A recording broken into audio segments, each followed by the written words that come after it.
again. This is a video which is in response to Randall Weaver's Start Me Up contest, which is a celebration of the vinyl community, as I believe. And Randall asked the question, what do you listen to in the mornings? And so I've got kind of, my mornings used to be very different. I'm currently in my kind of part of my house where I do most of my listening to records anyway, which is a kind of big open plan space. So there's a kind of kitchen area over here, there's sofas here where I sit and listen to music, and there's a kind of dining table there, and the garden's beyond. And it's a slightly echoey room, but the music sounds fine in here, so that's all good. This is where I tend to listen to music in the mornings currently. Having said that, up until about 2 years ago, I used to travel into central London every morning on the London Underground, on the Piccadilly line. And so my listening in the morning was very different. It was all based on headphones and listening on my phone. And as some of you might know, the Underground in London, first thing in the morning, can be a pretty hectic place. And so I would put headphones on that were either noise cancelling or blocked out everything, because they kind of seal your ears. I would like to kind of play soundtracks to that kind of chaotic, quite stressful thing that would be a kind of an antidote to it, really. It's almost like picking the music, theme music or incidental music to a movie in a way. You know, some movies you might see something very chaotic going on, or a murder scene or something, and the director, rather than showing some music or choosing some music which is directly, obviously fits in that it's very dramatic music, they choose to play something like classical music or complete silence while some mayhem is going on screen. It tended to be that those kind of chaotic first thing in the morning tube journeys, crammed into tight tube trains, I would play something quite kind of quiet and zen, and almost just kind of recalibrate that kind of stressful time to something slightly more ethereal in a way. So I might play something like this record, which is playing right now, which is, let me just close that. There we go. This is an album by Max Richter called Voices 2.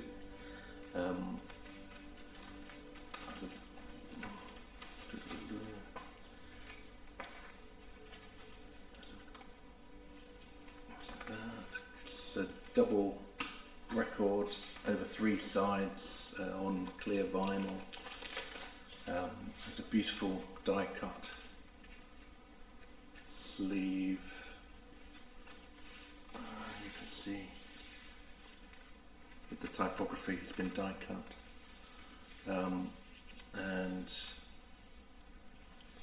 This was, I think this was released in 2021. And it was a response really to the Universal Declaration of Human Rights,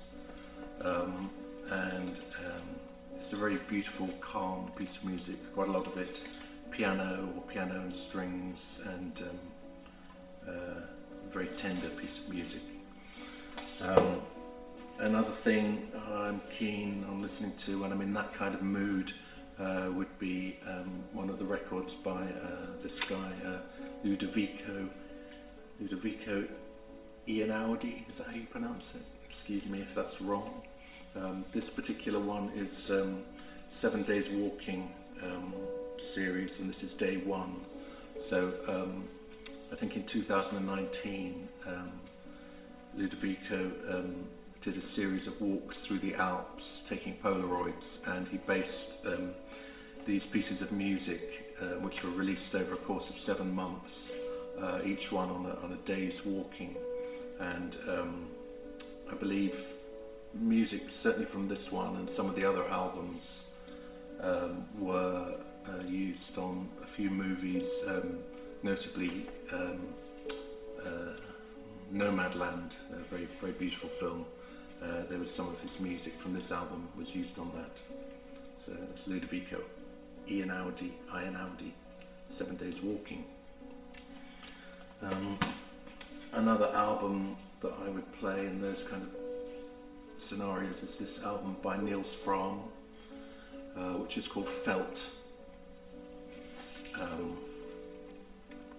There's a piece of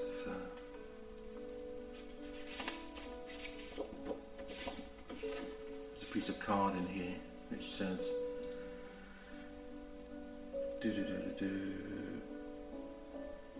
well, I won't read it all out, but basically he was trying to compose some music late at night in his studio within his apartment, and trying to be respectful of his neighbours, he dampened the inside of his piano with felt, hence the title Felt, and played very softly and mic'd the strings just very close to the strings and the internal workings, and really liked the sound he was getting. It's almost like a very kind of intense, kind of quiet listening. You can hear his breathing in places, you can hear the keys working almost as loud as you can hear the keys being played. It's a very beautiful album of piano music, effectively, but just very, very intense and rather quiet, and again is a complete antithesis to being on the London Underground.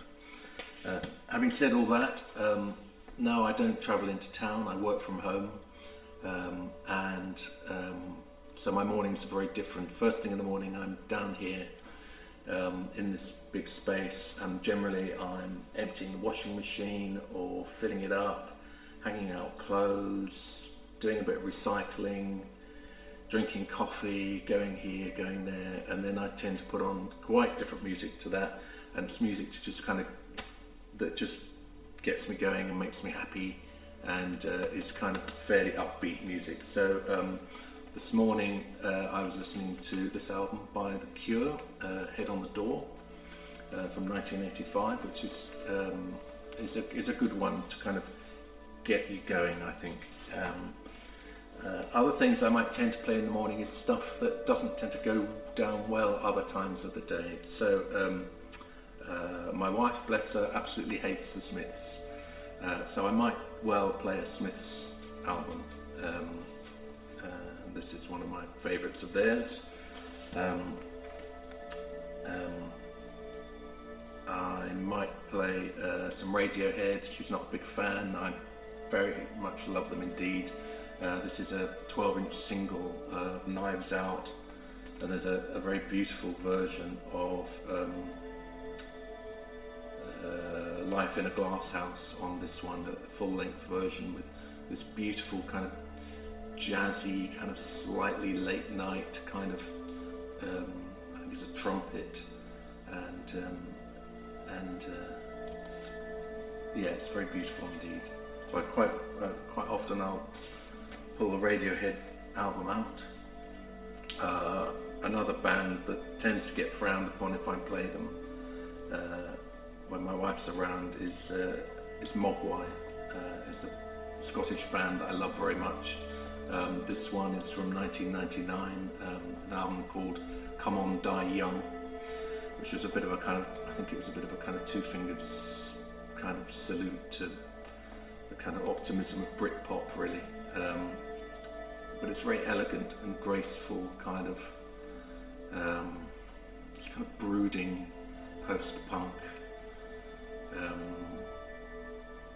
It's one of my favourites of their albums. This is a double, and and I recommend that very much. Kind of guitars and beautiful drumming and strange samples of voices, samples of I think Iggy Pop talking about punk rock and various things. It's a great album. Finally, another album I might put on in the mornings. My wife doesn't mind these guys, so it's not all records that she hates.